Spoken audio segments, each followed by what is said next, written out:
Now I feel like we kind of match. Yeah. I'm still a little. You look bright. so beautiful. But that's also because I'm a white ghost woman. No, your hair looks beautiful. I finally had spent $90 of getting a person to style it for me. It looks amazing. That's New York for you. $25 in Sweden. What? To get like a blowout? I was about to say blowjob. I look at you and my mind, it just goes in the gutter. Goes filthy. Just Yeah. goes filthy. I said that to an acting teacher once because he complimented me and I had a crush on him. What did you say? I said I just got a blowjob. And then he was like, "What?" And I'm like, I thought he was gonna laugh, but he just got very upset instead. Well, it also doesn't make any sense. I know. You look at him and say, "I just got a blowjob." Oh yeah, It doesn't even add up. And now in like retrospect, the jokes I said in I don't the think it was a 20s joke. Well, it was meant as a joke, but unfortunately, it's the same with like other. I when I learned English, I thought it was funny that major, like a major event, and mayor, because I mess up the J and the Y. Y. I thought that was basically. I was like, you just said mayor event, or like something like that. I made like a super stupid wordplay jokes that made zero sense. Yeah, and everyone just nods because they're like, she's confused. Yeah, this foreigner. This foreigner doesn't understand Kick her out. J's and Y's. Oh, yeah. I think we all made pretty bad jokes in our 20s. It's when you're supposed to make. That's why it should be illegal with TikTok and YouTube to be able to record yourself, because no one wants to remember that. No one wants to remember that. It shouldn't live on the internet forever. That's why everyone in their 20s should do stand-up. Yes. So that you can bomb Yep. and learn. That you do not have a career in this. That you're not funny. Unlike me, who's trying to pursue it now and just Hey, but pressure is on. doing stand-up in your 30s, I think you're at one of your funniest decades. I heard, that's the sad thing. I listened to a podcast, a Swedish podcast with dudes. They started podcasting when they were in 30s. Great, like cool cultural observations. They are now turning 50, so they've been doing it for 50 plus years. And they have always said like male writers, and I guess female, but they're talking obviously from their perspective. They're like, we peak in our 40s. Oh. And then we turn into old men. Curmudgeon-y. Yeah. And I'm like, that doesn't have to be true. Like, look at Terry Pratchett and look at like all these old fellas that are fun and I love them. But then I'm like, but it is interesting because you in your 30s and 40s, I think you actually peak in your 40s. I want to believe that at least.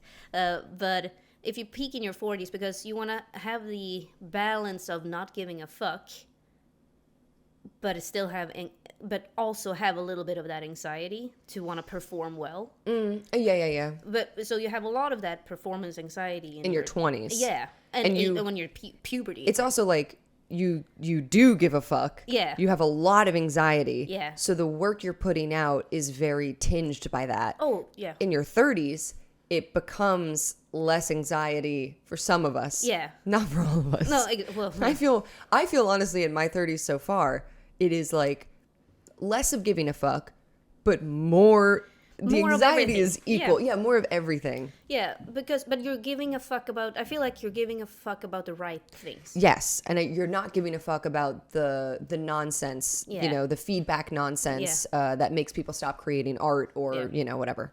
Yeah, you sort of find yourself. So I think you're right, because then that's 30s, and then 40s, I think, you really don't give a fuck, because you're like, I know my worth, I'm established, I think I'm, funny, creative, whatever it is. Yeah.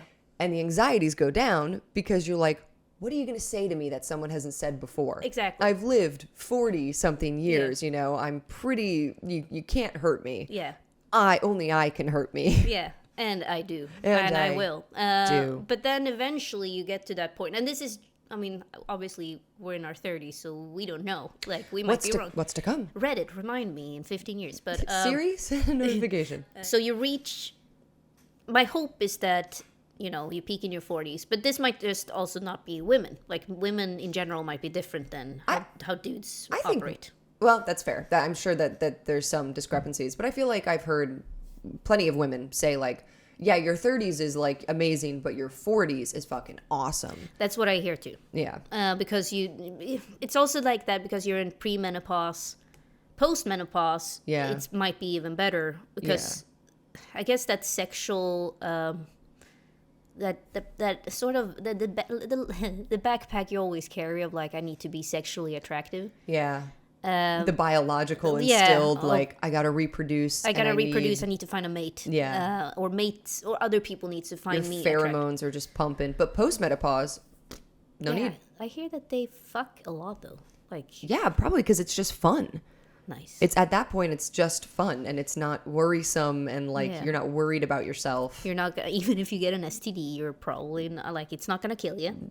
It's not the thing that's gonna kill you. Oh, okay, interesting. Well, I mean, I'm like with, or maybe it might actually get. There are some bad ones out there. Yeah, I was like syphilis at 65 would be rough. Not great. Not great. I think we can all agree though, past late 50s, all downhill. Right. Oh God. I'm joking. I was like, for our 60-year-old listeners, we love you. No, and we I'm joking. Want my mom just turned 69. Nice. And really? Yeah. And next year, she's turning 70. I thought she was 50. I know. And that's what I'm saying. Like my mom, looking at my mom, she had kids kind of late. Her energy is so young. And she's like active. Like she has no shortage of things she still wants to do, accomplish, places she wants to see. Yeah. She worked her job up until she retired at 66 or something. Yeah. So she's had such a full life and I'm like, it doesn't stop. Like even retirement, like she retired, but then she got part-time jobs and like she wants to be active and she's working at Home Goods, which is like the sweetest thing. And she's always like, they're having a sale. You should go check it out. She'll send me pictures of stuff. She sent me a cat tote bag in the mail. I love that. But I feel like looking at my mom who's about to turn 70, has a boyfriend, is like in love and happy. And I'm just like, oh, we're so good. Yeah. Like I really hope we live to, 80 something and we just live right up until we die, you know? Oh man. I think that's how my parents, they are still married. Yeah. Your parents are super active. Yeah. I have, except my mom's hearing, nothing really ages them outside. Like, I think losing your hearing sort of ages you a little bit because it becomes the classic, what? My mom is good at pretending she doesn't those, so that she hears everything, which is hilarious because the guesses, the misinterpretations.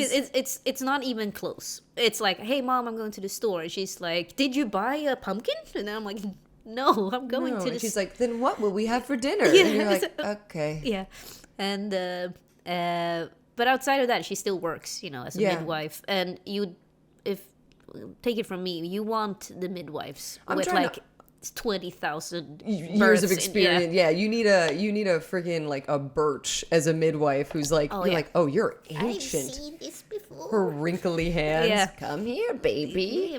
You're crowning.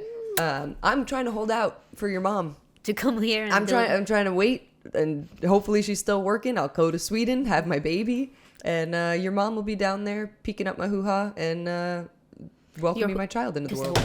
Fuck! Anyway, that's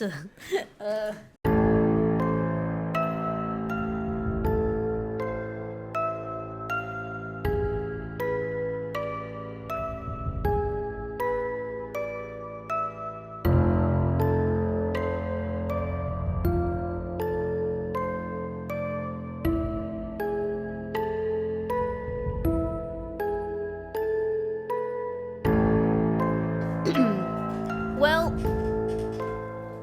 last week we finished up Fireheart. Yes. The girl with the dragon tattoo. We finished Fireheart and the famous Swedish novel, The Girl with the Dragon Tattoo. And you might, if you were listening, you might have noticed that I was a little bit in a weird form. Yeah. I was a little angry, but today I have something new planned for Sid. And I'm very excited. So let's cue up the music and let's not spill any more drinks. Womp, womp, womp. DJ, drop that beat. I forgot that this is a horrible sound. The drinking of ice. You can tell Ellie is sipping on a iced latte every time she knocks her ice cubes around. Yeah, Sydney got me this latte. It is with oat milk, right? It is with oat milk. Nice. Well, also, you had such a funny reaction to that. I was like, you said latte, iced latte. And normally people specify what milk they want, you know? I'm so dumb. No. But I was like, do you want regular milk? Do you want oat milk? And you just went, either. And I was like, you have no preference whatsoever. I have preference for regular. The reason why I wrote either is because I was on the toilet and the text popped up on my phone. And the only answer options were no. You just use the automated answer? That's so funny. So Because you can't type. Yeah. No, neither, and either. And I'm like, if I say neither, then it's not a latte anymore. And if I say no, it's not going to make any sense. So I said Either. So what is your preference? Regular. But What the fuck? No, I actually I'm gonna modify my answer. Oat. You No, guessed right. I said oat because I got oat for mine. So But then it's probably better for my tummy to. No, depends. Sometimes I like mine with regular milk. The only thing is lattes come with so much milk. I know. That I'm like, do I really need to drink this much milk in the morning? Maybe it will hurt my tummy. But also I'm not lactose intolerant, so whatever. Apparently I am. Are you? And maybe I should get tested. I think apparently it's genetic. Or maybe it's the other way around. I read somewhere that Nordic people have more lactose intolerance, or it's the other way around. Who cares? Interesting. But We'll never know. Cheers. Cheers. Thank you for the latte. Of course. And I want you to imagine, Sydney, the end of a Swedish summer. The end of a Swedish summer. The weather changes quite abruptly. You're noticing on your new botanical garden that you planted. What did you plant? Like peonies? There's flowers. There's like a flower section of the garden, but also part of the actual like functionality of the garden Was herbs and stuff, right? Yeah, you get actually you get poison in a prep phase to use. So I think Lily of the Valley. Yeah, there's like belladonna, there's lily of the valley, there's different nightshades that is kept separate in like this gated little area so no animals eat it and stuff. But then there are also herbs that the chef uses in the kitchen and stuff. So it's this very nice, like very organized because she spent all that time building it. So yeah, it's like beautiful flowers when you walk in. Yep. Then the garden itself, tomatoes and green beans. And then in a little further gated area, you see these small sort of bell-shaped flowers and these darker, creeping, crawling Would you say it's like vines. maybe you even Eliza noticed that it's strange that this garden thrives so well. It's almost as if it doesn't it's not affected as much by the Swedish harsh climate that makes certain things. I don't know, I feel like that would be fun. Like, why would we have a magical castle if it's not like Give us a magical castle.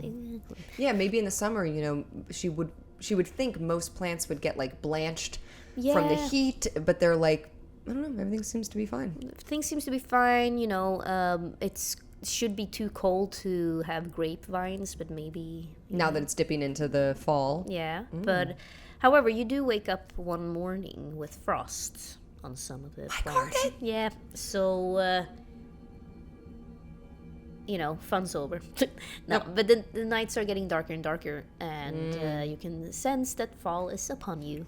But it's only September, which is also the fun month for Uppsala because all of the students are returning from their summer working situations. The university is closed during the summers.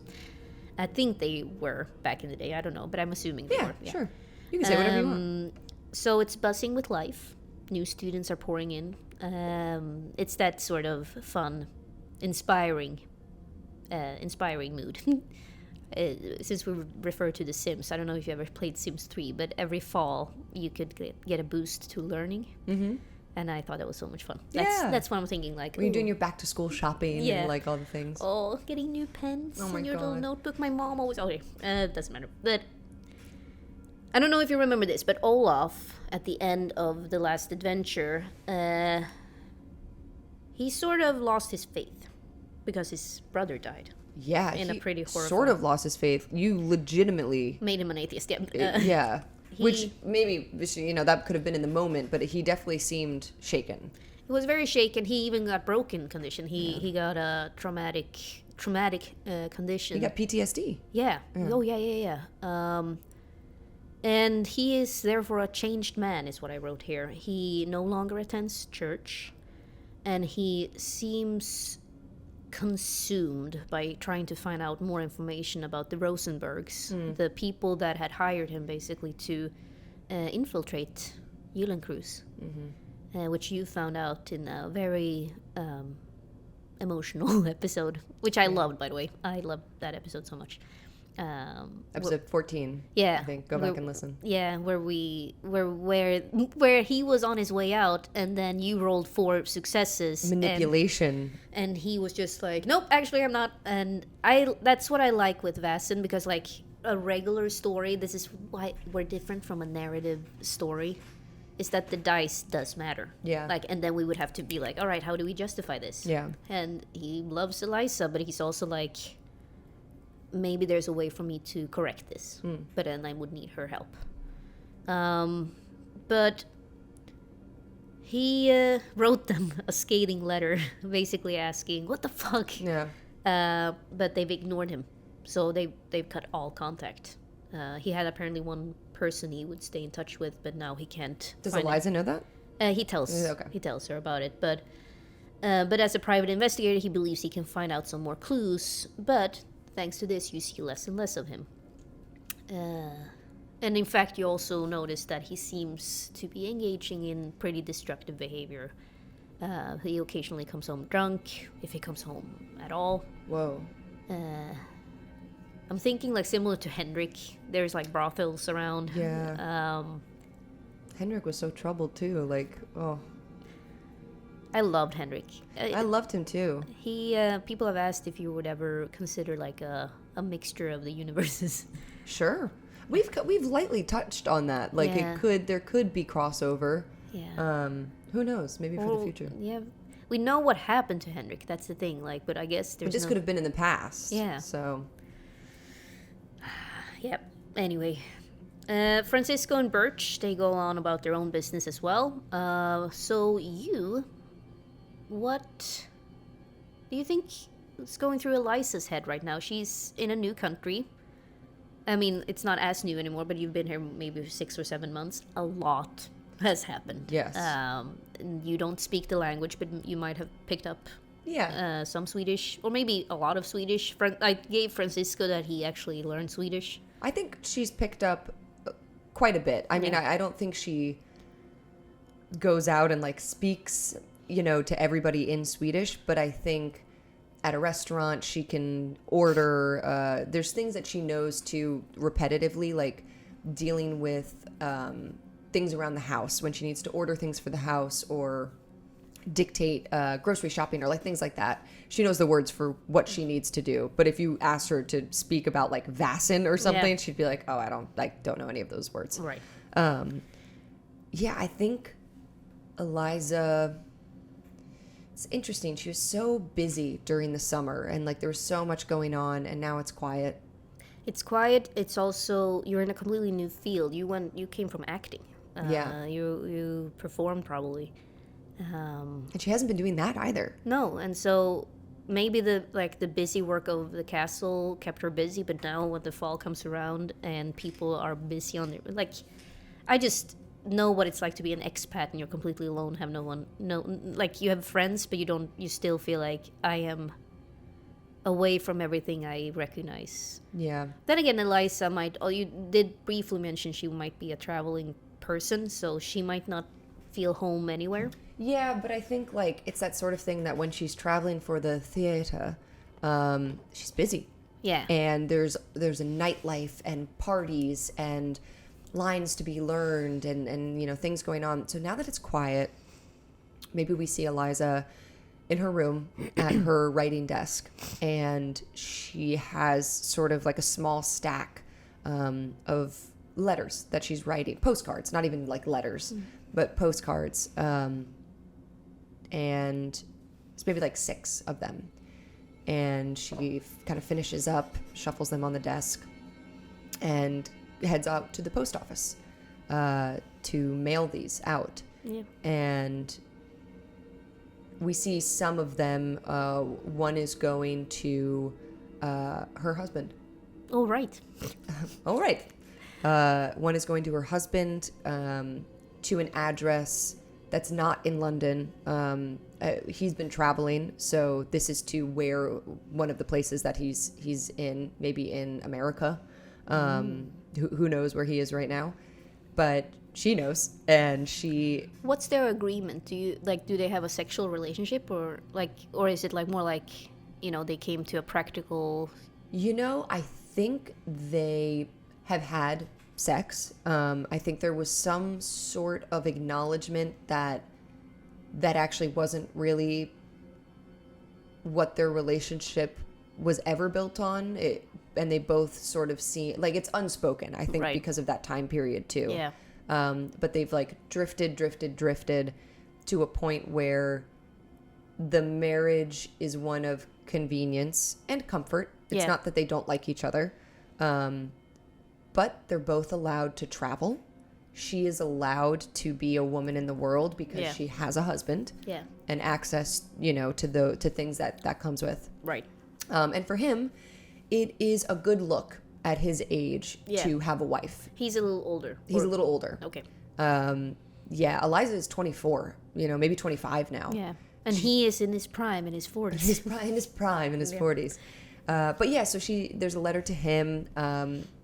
There is a letter to a friend in London. There is a letter to someone who it might seem like an agent or something of some sort, involved in theater. And all of these letters are pretty surface level, but there is such a layering of happiness in them that is forced. Oh. And it's sort of like each letter is almost the same too. Like, Sweden is magical.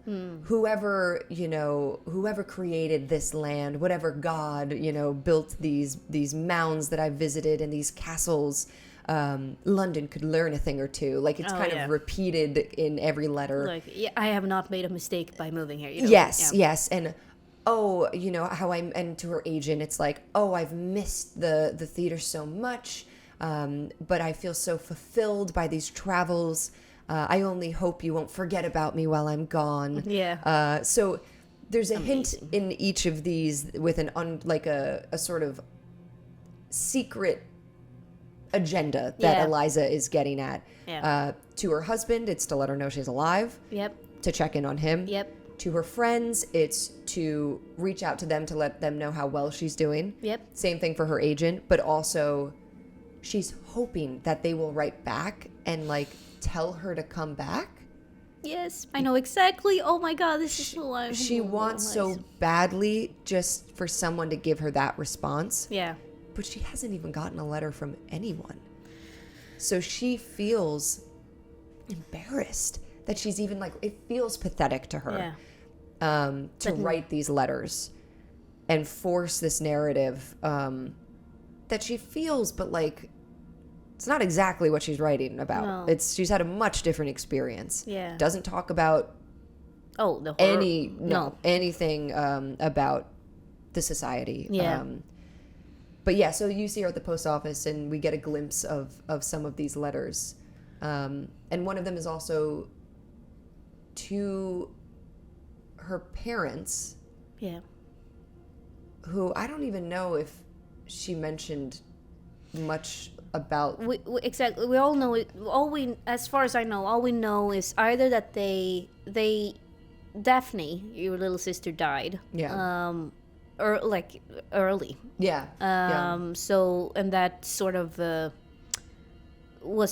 a huge impact on your family, who used to be pretty tight knit and quite loving and a safe space. And after that, everything changed. Like, your mother might have fallen into a massive depression. And probably your father too. And I don't think divorce was a thing back then, but so they probably lived in a very unhappy marriage. And it might have. So you were probably left to your own devices very early. It became like a shuttered house. Yeah. Like nobody spoke anymore. Eliza left early, pursued acting because it was an escape. Yeah. But yeah, she writes to her parents too, and this is a very short letter compared to the rest. But it basically lets them know that she is alive. Well, that she also received this from Christina. Yeah. Which I don't even know if her parents were privy to that information. Your parents, I think we mentioned briefly that your parents did not want you to spend time with Christina because she was a weirdo. And now you kind of know why. She's a sadistic fucking monster, but or was. Oh. Well, okay, but so you're in the post office. When you've sent your postcards, the attendant looks at you. It's like, Miss Andrews, I actually have a letter for you. We were gonna send it on the however they delivered the horsey, but I can give it to you now, of course. Oh, please, of course. And it's from Jonas Wenström, the engineer. Finally, he wrote to me. He finally responded to your correspondence, and I'm assuming him ghosting you for several months might have also lent itself a little bit to you feeling pathetic. Her ego, oh yeah. But he immediately apologizes in this letter that he's been away for several months, so he hasn't even received your letters. And he just got back to Uppsala, and he was wondering politely if he and his father could visit you at Castle Egerkrans. Oh. I think she reads it in the post office because she's so excited. God, my heart is breaking into a million pieces. Like, you've been there, you get it. Mm-hmm. She turns back to the attendant, and she's like, "Could you script something for me? Could you immediately reply to this letter and say I would be delighted?" Are you taking notes? I would be delighted for your attendance at Castle Egerkrans as soon as you would like. A bit desperate, isn't it? No. No, it's normal. It's not desperate. Very well. I will send with love and care. With love and care. Don't fold it up yet. Eliza Andrews. Eliza Andrews.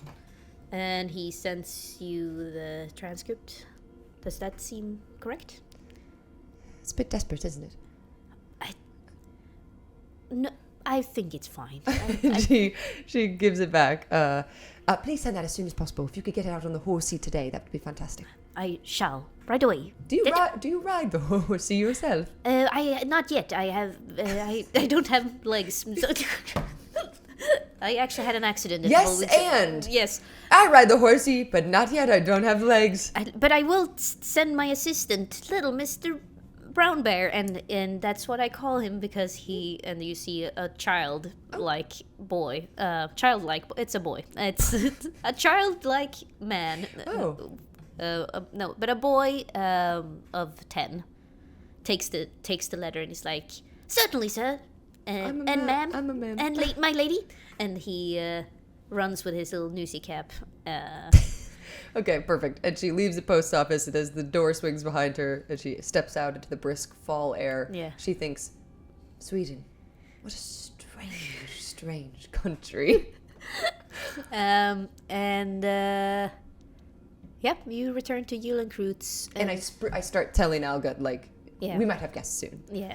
And they arrive a couple of days later, unless you want to do something else in Uppsala and test my improv skills. No, I think little brown bear and the attendant who doesn't have legs and can't ride the horse was plenty for me today. Yep. Great work. Thank you. We were bitching when you got here. I was like, some people are so bad at improv, and I'm like, I don't have legs, so this improv this could never work. Thank you.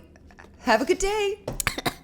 And I also have a cough for like 11 weeks now. So the day arrives when Jonas and Wilhelm Wenström, his father, they arrive to Egerkrans, and you get a sense that Wilhelm is mostly there. Do you want me to turn off the AC? No, it's okay. You notice that Wilhelm, he helps his son who needs help getting up the stairs and stuff like that. You know what? Maybe in the meantime, I do ask Alga to build a ramp, knowing that Jonas is coming. Yeah. To make the house a little more accessible. So I think for the front stairs, there's a ramp, and then sort of anywhere, obviously not up the main flight of stairs. Yeah. But there's other places where it's like you create those like over, the hell is it called? Doorways. Yeah. Those little like speed bump things, because this is an old castle. Yeah. Oh, There's yeah. like big gaps between, certain things. Yeah. So yeah, maybe you notice the house is a little more accessible, knowing that he was coming, except preparing for his presence. He and his father is very grateful. Wow, this is so very nice. Did you put this in here, or was it already like this? No. In the coming days after I received your letter, I asked that some changes be made, just so I knew that you were comfortable. And also, this old castle needs a ton of renovation anyway, so it's good inspiration for what we could keep for the future. Thank you so much, his father says. They look very much alike. The father is just, an older version of Jonas, and also not in a wheelchair. Jonas, you do notice that he looks tired, more tired than you when last time you saw him. He has, dark rings under his eyes. Well, come in. Come sit down. I want to hear all about your travels, and Albert will have tea. Do you need sandwiches, or are you hungry? Some tea would be lovely. I used to when I went to London in my youth. I was actually involved with this very beautiful woman, Andrea, and she threw these amazing tea parties every Sunday. So I'm quite fond with the tea, but no sugar, and of course, right? Cream, though. Cream, yes. Okay. We'll take tea the British way, please. Oh. Albert knows I prefer mine the same way. Tea parties with a beautiful woman. Stop, you'll make me jealous. Wilhelm, and she kind of just doesn't want to pry. Wilhelm, please have a seat. Pleasure to meet you, Eliza Andrews. I've heard so much about you. My son has more than smitten. I have not had the pleasure of seeing you perform, though. It's been a little while since I've been in Upsala. I haven't been able to get back to London. Right. But perhaps in the future I could invite you both to a show. Well, Jonas says, I wanted to ask you if you would be interested in coming to the Uppsala University ball. And this is a slight crossover from the Lost Mountain Saga. I was about to say. Mm-hmm. And they revealed something at this ball because it was a big scientific event, if I remember correctly. Yeah, this is not as much of a global phenomena as the one in Lost Mountain Saga that was like, this is where the, was it BB, I think Anne was like, BBEG or whatever she says, the big bad evil guy. Yeah. But you have heard about this. Like every year they have an annual ball for new students and also scientists. And you would assume that Jonas, as he studied in Uppsala, but he also was, part of the alumni. And he wants to invite you because I've been invited to share some of our recent discoveries. That's why I've been away. I've been working on this new project further in Dalarna, which is where Falun, also a crossover from Lost Mountain Saga. Falun, I remember Falun. It's like a mining, that was a mining town, but in that sort of region, there's another area, but there's a lot of mining, it's a lot of labor going on in that part of the Sweden. It's in the middle of part of your nuclear discoveries or electricity? Yes. Electricity. Nuclear, I think, is another 40 years before we discovered. Forgot what you did. Is it scratch that? Is it part of your electricity discoveries? Yes, I've been paid from very wealthy investors to transfer electricity from, and he points to a map in your map room, and you guys get sort of into it, and he's like, so the idea is that I need to transfer electricity from this part, and he points to a lake, and then to this city right here, and it's a 15 kilometer transfer. And I think we will be ready by the end of the year. Fingers crossed. I've been working night and day. The Forceman brothers used to help too, but I haven't heard from them since the incident. Have you been in contact with them? No. No. No. I'm so sorry. I had to leave. No, I'm glad that you weren't there. Yes, the incident was terrible.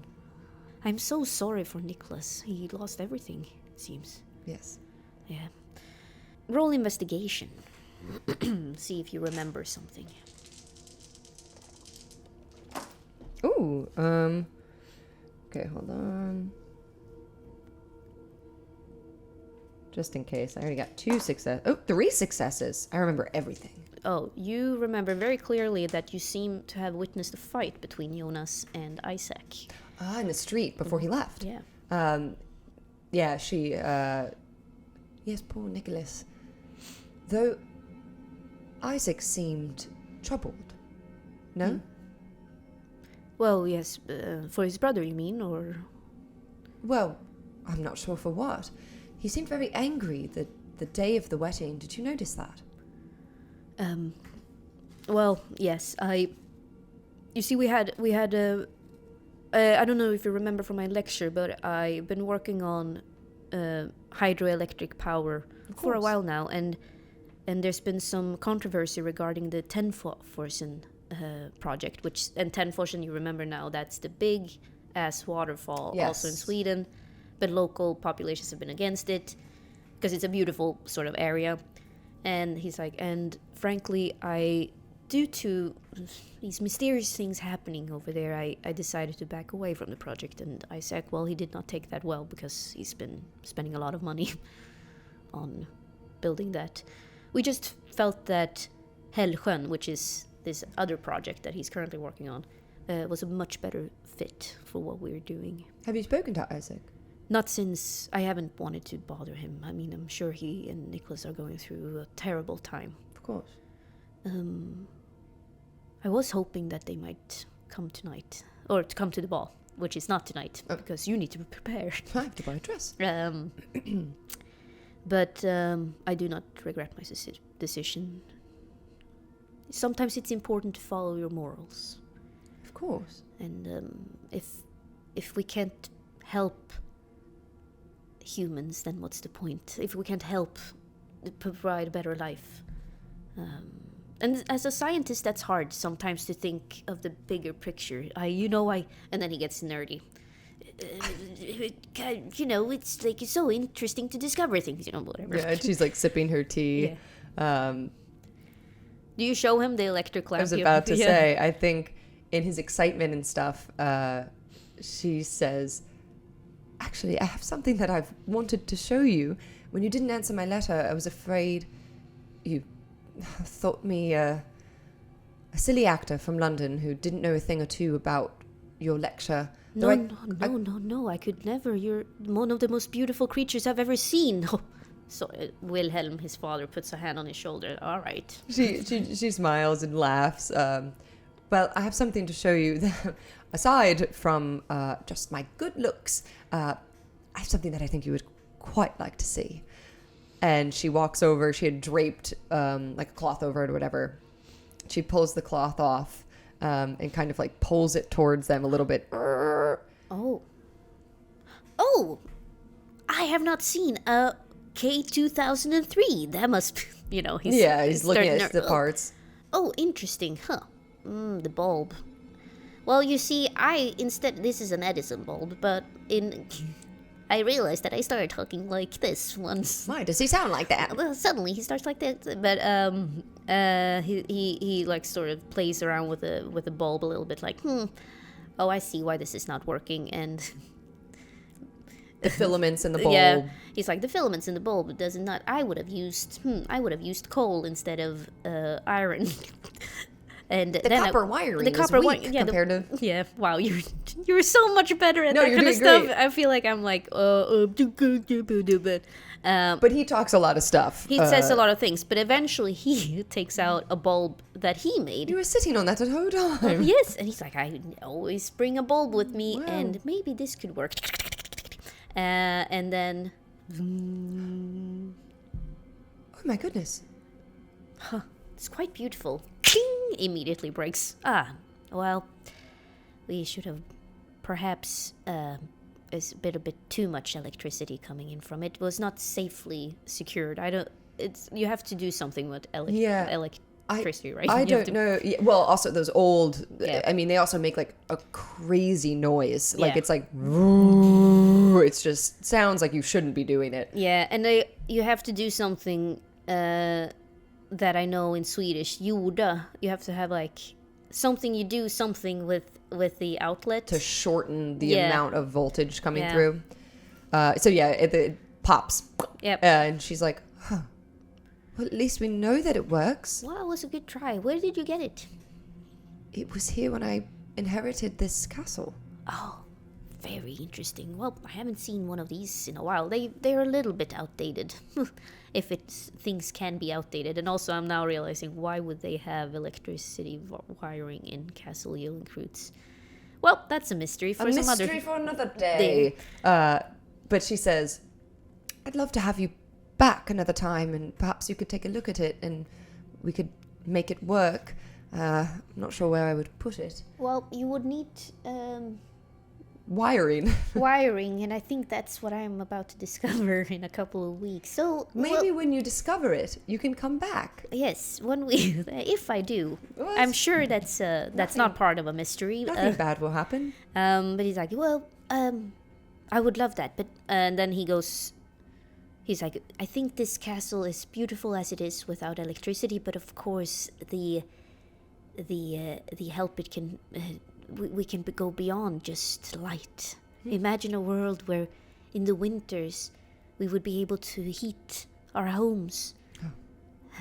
That would be incredible for these Swedish winters. Yes, and imagine a world where we would be able to, instead of horse carriages, we would be able to have carriages that are powered simply by electricity. Wow. That's the future that I foresee. An electric horsey. Did you know that apparently the gasoline car and the electricity car apparently were like... Yes. Yeah. And then we decided on the gasoline. well, they purposefully Ford, right? killed the electricity. Ford. Yeah. Mm-hmm. Yep, because it was not going to make them a lot of money, not like the gasoline cars would. And they were expensive, but that would be incredible. And Yeah. that's why people like you are needed in the world. Well, we need people like you too in the world. We need to keep the rest of us entertained, and to also remember why we're doing this, to remind us of the human,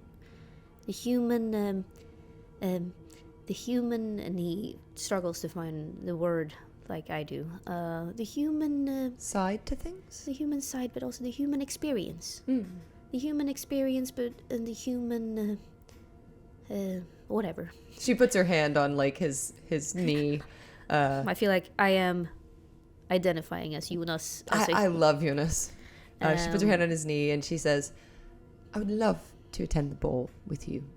I have some friends, other actor friends who are attending too that I would love to introduce you to. Oh, I would be honored. And, well, that will be a date then. There's obviously no... your dress code is penguin suit, but you are a ball gown. Of course. I'm sure you have plenty. Actually, I didn't bring too many with me. Do you need money to buy a new ball gown? That's at least that I could do. No, Jonas, that's all right. I'll figure it out. All right. Wilhelm, Jonas walks around with Algot a little bit more to See the cat. Oh, yeah, maybe she invites him to... And Wilhelm, his father, talks a little bit more with you. So, I heard that you met for the first time in Sigtuna before that terrible accident. Of course. He seems very smitten with you, and I can see why. You're quite charming, but... and he looks sad for a moment. He has problems with his health lately, so right now I'm trying to provide as much joy as possible, but also distraction from his work. It stresses him out. What are the issues with his health?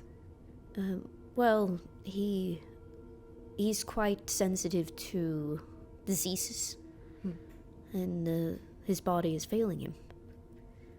You make it sound like... Will he... God forbid. Right. And Jonas comes back, and Wilhelm, you can see from slightly how he brushes away a tear. And Oh. yeah. Anyway, Eliza, we shall see you at the ball then. She stands up. Yes. It will be a lovely time. Oh, fantastic. Will you pick me up, or shall I meet you? No, we'll pick you up. We'll give you, well, perhaps not, not me, but we will send a coach, of course. You will have the royal treatment. I'm so excited. I haven't been out really since I've arrived. Oh no, my goodness. Well, we need to create a night for you to remember then. And you as well, to celebrate you. Yes. Oh gosh. Yes. I need this. I need a drink right now. And they leave. Bye. Bye. Have a good one. Puss, puss. Puss, puss. Oh shit. We're out of time. Okay, bye. Bye. Have a good one. Bye.